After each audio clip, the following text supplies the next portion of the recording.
Welcome to Suffolk Matters, where all of Suffolk County meets the men and women of Suffolk AME. News, opinions, and insights you won't hear anywhere else. Here's your host, the president of New York's largest independent union, Suffolk AME's Dan Levler. Welcome to another edition of Suffolk Matters on Walk 97.5 and 94.3 The Shark, where Suffolk County meets the men and women of Suffolk AME. News and views you can't hear anywhere else.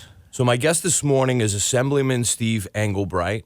Good morning. Good morning, Dan. Just a little background, I guess, for our listeners.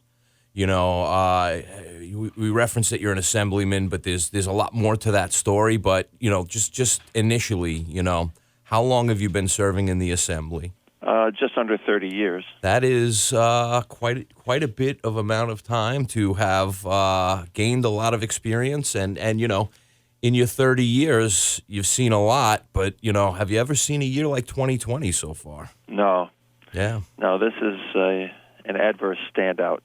I wish it weren't so prominent, so for all the wrong reasons. Absolutely, yeah. And this, you know, I mean, this always, you know, the COVID crisis touches up against so many things that it's always, you know, it's just looming in the background almost on any conversation, you know. And you know, you have a long history in your commitment to the environment, and I'm sure you're seeing ways that COVID and the fiscal crisis is also, you know, able to impact the environment. But one of the things that you worked on so hard was preserving the Long Island Pine Barrens. And I just want to talk a little bit about, you know, why that was such a priority.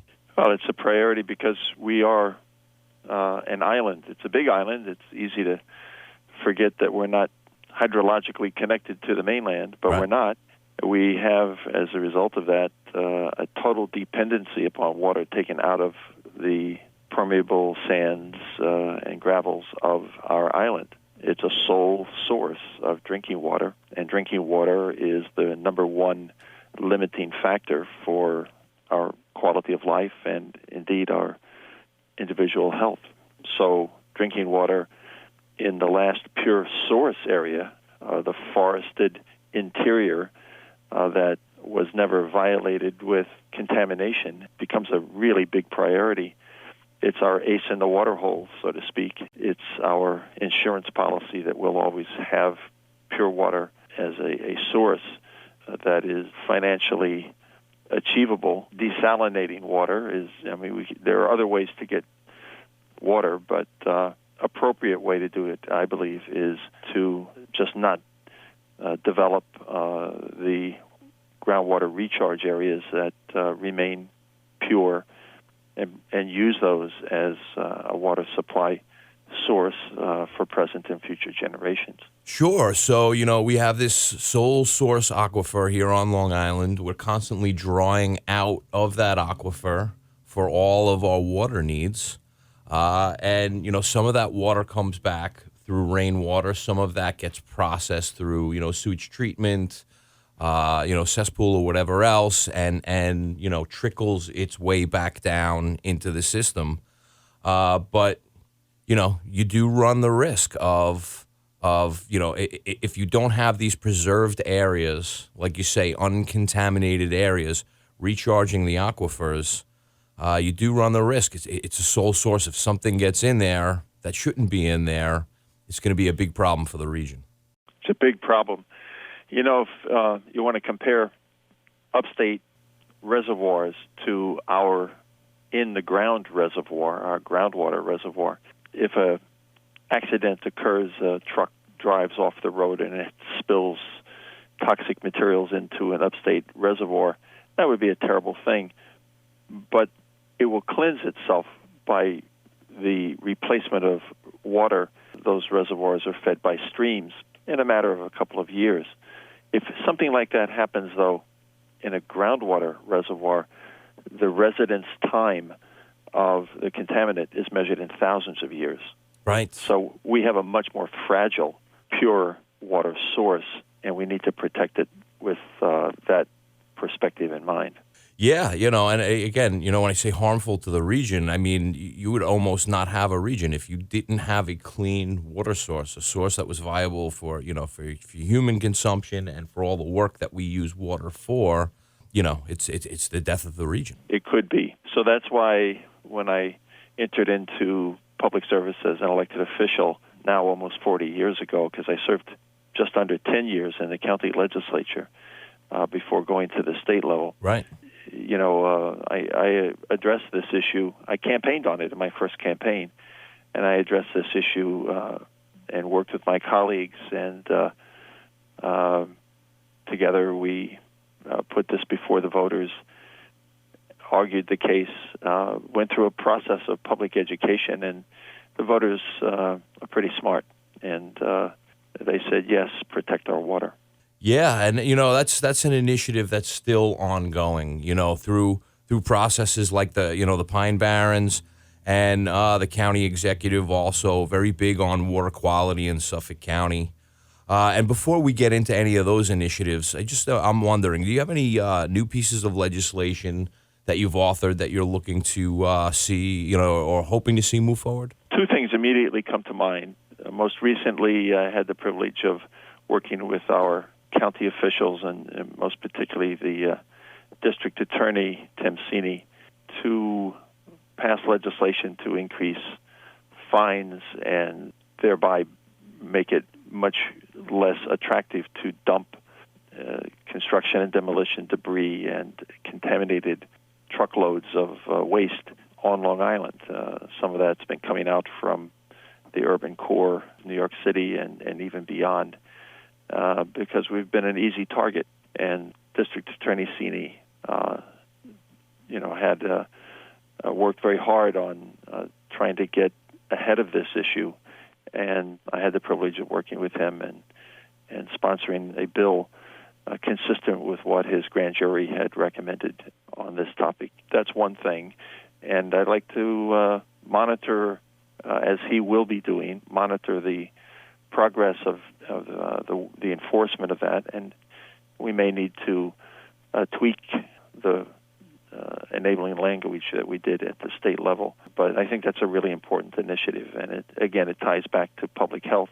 And the other issue is the biggest one I've ever worked on, which is climate change. We have really led the nation at the state level with the CLCPA, the Climate Leadership and Community Protection Act, which sets realistic but necessary goals for reducing our greenhouse gas emissions statewide.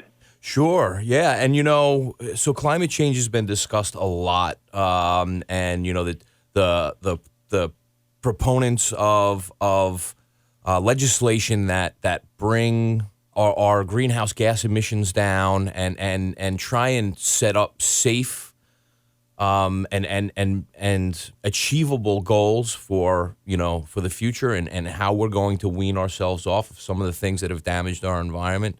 But on either side, there's people that are, they say, well, this is actually fake or this is true. But we're seeing a lot of things happening in the country now. I mean, the wildfires is one of the things that comes to mind. Yes. What would you say, again, as a natural scientist and someone who has worked on policy for, I guess, almost 40 years, right? Yes. What would you say, with all of your experience to those people who think that maybe climate change is false? Well, they need to take another look at the issue. They don't have to go far to see the issue.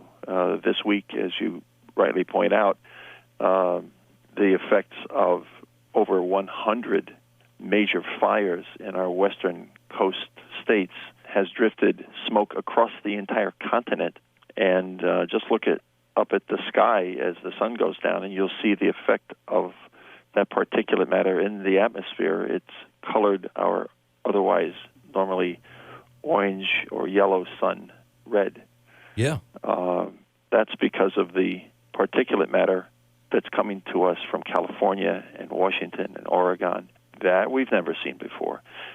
So what's different? And what's different is that the climate is really getting out of its previous pattern. This past week, we saw a portion of the ice shelf of Greenland, an area twice the size of Manhattan Island, break free. It was the plug for one of the glaciers. Glacial ice flows very slowly, but very similarly to water.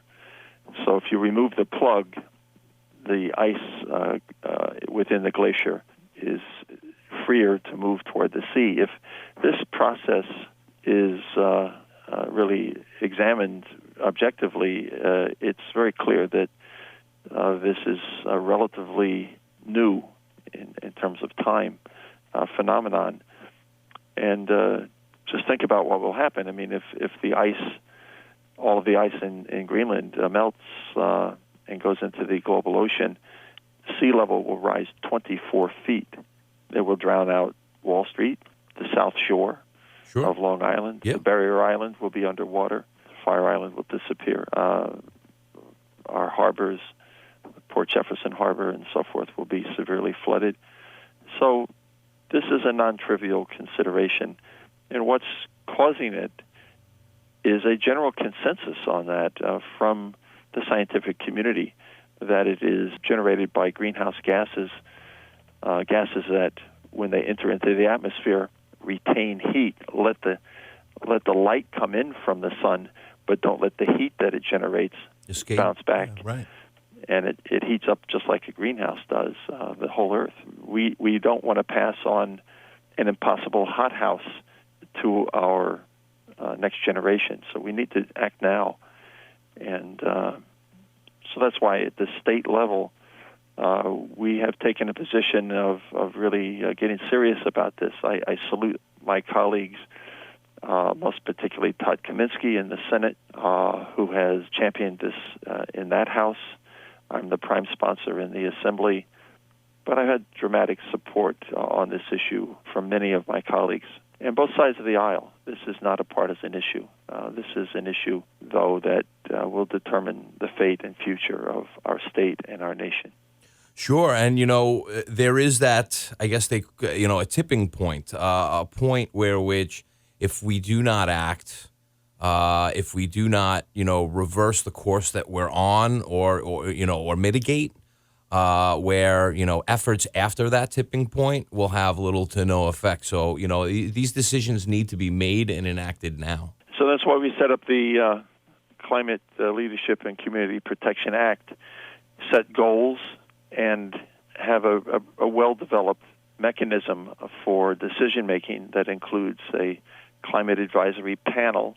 We've got some really wonderful people who've been appointed. The Assembly appointments were world-class scientists, climate scientists. Right. And we want to hear their opinion in an ongoing way. So the bill allows for their input in a continuing fashion. Okay. So our guest, if you're just tuning in, our guest this morning is Assemblyman Steve Englebright. And Assemblyman, just getting back into water quality again, the environmental impact of that, we talked about why that is so important as a region with a sole source aquifer. And where do you stand on initiatives to expand sewers in Suffolk County? Complicated topic. Sewers fall into the realm of correction and protection. Protection has two broad categories. One is prevention, and the other is correction. And sewers are not new. They were invented to protect populations in ancient Rome and Greece from waterborne infectious disease. We're now asking our sewers to do more than that. We want them to protect the environment, to protect the quality of our offshore waters and our bays and our harbors, as well as our own drinking capability. And so the topic is complicated. I support sewers to correct. I do not support sewers that would advance increased new population density, new development. Right. The consequences of misusing the sewer tool is to really have an adverse impact upon our quality of life. We don't want to turn to sewers in order to make Suffolk County look like Lower Manhattan. Correct. Yeah, and so much of Suffolk County has septic systems, and those systems don't process the same way that sewage treatment does. So without increasing the density and the build out, so to speak, and putting more houses, higher houses, multi-family dwellings and apartment buildings, whatever else we might throw into that mix, setting up sewers to do a better job than septic does without increasing the density of the population is the way to go. It is the way to go. Yeah. And the county executive has campaigned on that, and the people, again, are pretty smart. And they reelected Steve Bellone on his promise to be very attentive to water chemistry, water quality issues as they affect human health and the general environment. I think the county's general policy in this direction is in the right direction. Yeah, again, I guess just restating what you had said before in an effort to correct, some of the usage and make sure that when we're, recharging this water back into the ground, that it is, it has the lowest nitrate levels possible. That's the proper use. Yep. Nitrogen, of course, comes from waste, human waste, and nitrogen, is not just the element nitrogen. It's nitrogen oxide, NO3, as a chemical radical that is so very useful, particularly to living organisms, for their own reproduction and biochemical processes. And so it's basically like fertilizer. If you put too much nitrate into the environment, you stimulate too much growth, and that's what can happen in our harbors, for example. Sure. You put too much nitrate from too many cesspools into the groundwater that then bleeds into our harbors naturally. But with an unnatural amount of nitrate, what happens is you cause terrible disruption in the marine ecosystem. You get algae that blooms, that is overgrowing and being overabundant, which in turn changes the amount of oxygen in the water, which in turn, through the reduction of oxygen, can cause massive fish die-off to occur, and the entire ecosystem starts to unravel because of the unnatural amount of nitrate. So moderation is something that nature has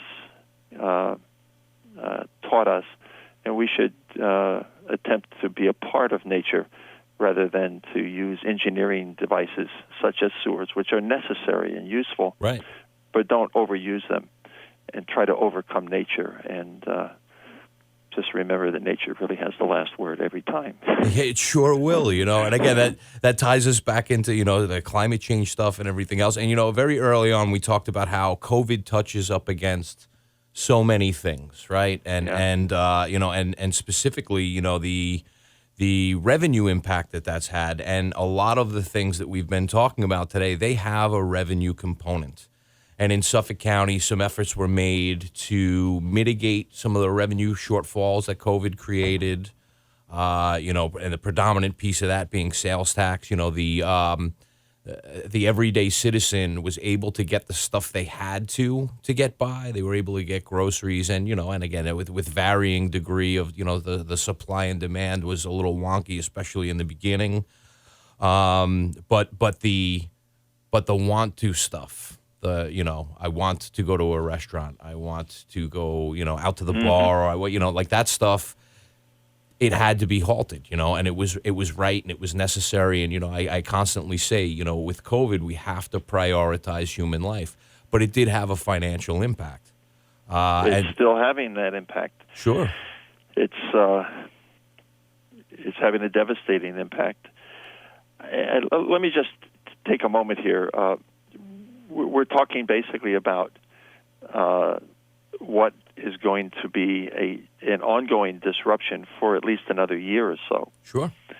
And I think we all need to recognize that when you say it's having a financial impact, what it's capable of doing by slowing down our ability to interact with one another, we can't gather in the density that we became accustomed to for restaurants and athletic events and the like. And living in denial is only going to cause us to have fewer of us living.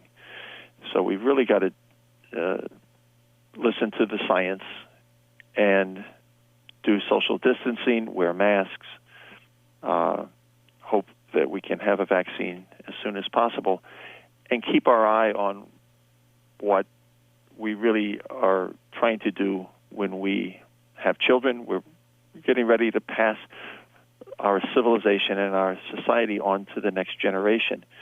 And they are not going to be benefited by our misuse of this moment. We need, in my opinion, to keep an eye on the way that we fund our governments. The governments are there, particularly I'm thinking in this case of county government, Sure. with enormously important services, our police services, our county health department, social services, our courts. All of those are what creates a civilization. The county is that level of government that holds us together between the state and the federal and the town levels of government. The county is the one least understood by most of our citizens and too often taken for granted. And I just want to take this moment to say, please take another look at what county government does for our quality of life and for our children and our loved ones. And don't allow this moment of financial difficulty to erode our ability to keep our county services intact. And that requires doing some very difficult things. It may require raising some revenue from sources that we haven't turned to in the past. I don't think we can, let the police department, for example, unravel. There's a whiff of insanity in the air about defunding police. No, you don't defund the police.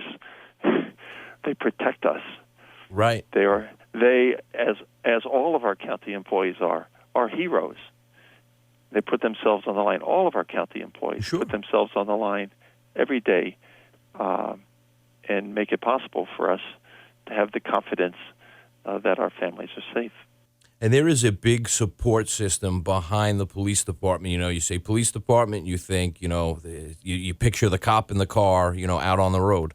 But so much goes on behind the scenes, and that's, there's a civilian workforce that's behind that entire process also. That's exactly right. And cutting there cuts the effectiveness of what the officers can do out in the streets. And, Suffolk County has the crime rate it has because of the training and the ability of those officers and the support staff, And that's the quality of life. Yes. Yeah. And, again, Suffolk County is facing, like so many counties, like New York State is going to be facing, these fiscal uncertainties. And so, when you develop a budget, as is done in Suffolk County, you project out what you think you're going to have and what you think you're going to be able to spend. And at a time like this, things look very, very grim.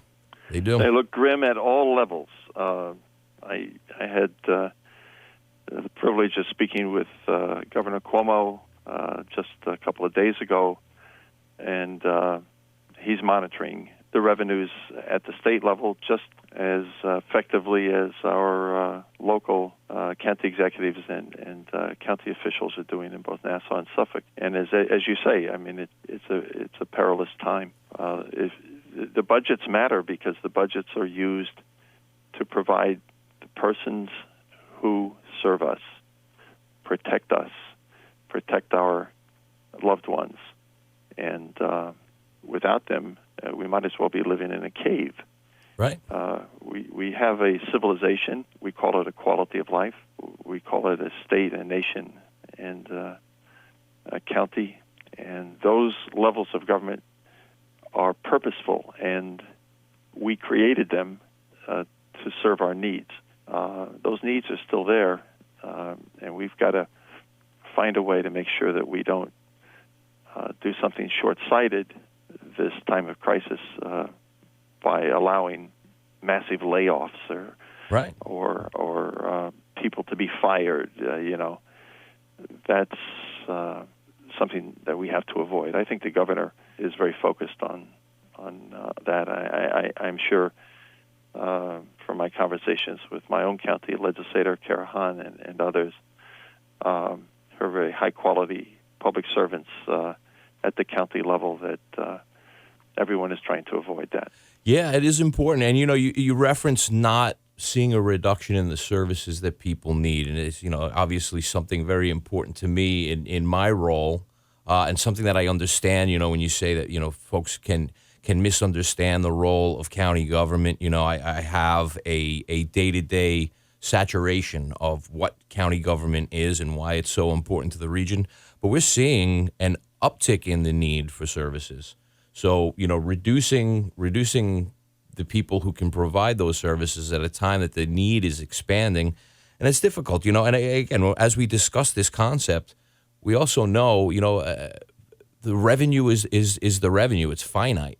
There should be a look at whether or not more stable forms of revenue would be appropriate at a time like this. Reliance on sales tax it is a volatile number, and when things like this happen, areas that are reliant on sales tax, like Suffolk County is, takes a bigger hit. Whereas other areas that have more stable forms of funding, and I guess you're probably seeing and hearing about other regions that are very much reliant on what they get on the state level, what kind of support they get on the state level, and the state is going to have a hard time providing that same level. So their revenue streams become volatile also. So it's a time for bravery in elected officials to really, I guess, sharpen their pencils, so to speak, and figure out how can we set up something that's stable moving forward. I believe that we need to educate our public. Our public is very in tune if you give them information, and they see their own best interests if you give them insight. So elected officials can't, just meet behind a closed door and decide to raise taxes or something. You need to have support for any initiative that is so vital to the needs of our population. And so we need to spend some time in public forums informing our public. They'll be there to support their own best interests if they are well informed. If they're not well informed, that's our fault as elected officials. I couldn't agree more. It is a daunting task, but one that's necessary. You mentioned the state and the county. I just want to reinforce that.